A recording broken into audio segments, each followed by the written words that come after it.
Hãy cùng bấm sáng qua là ghê câu bùm in dáng căn đi hỏi ai nín mai căng xoang ao gây mai hay in buê sinh thái câu cái loang quay rồi buồn buồn mà quăng quăng qua nè pian mai gai quang na giàu lố sa ba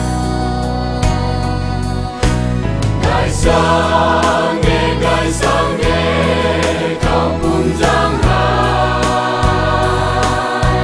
dệt lên rong cần đi câu gai yang bụi ba mê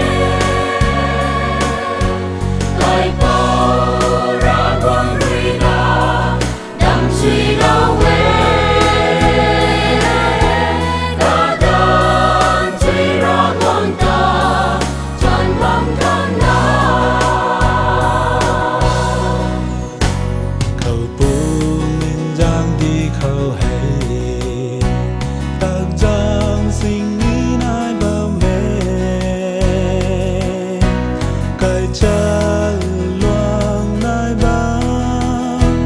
cái năm bước ni này quan nè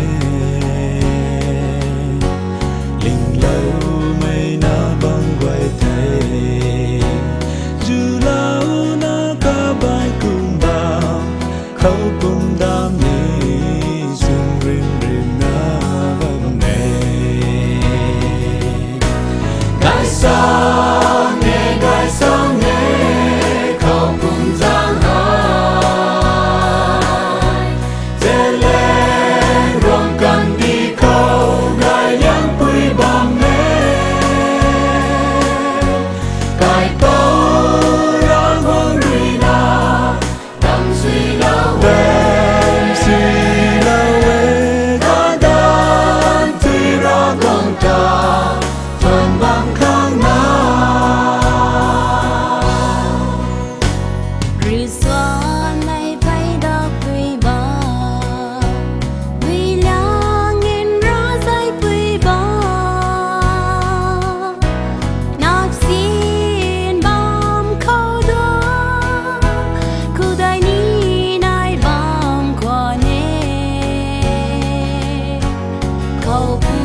chẳng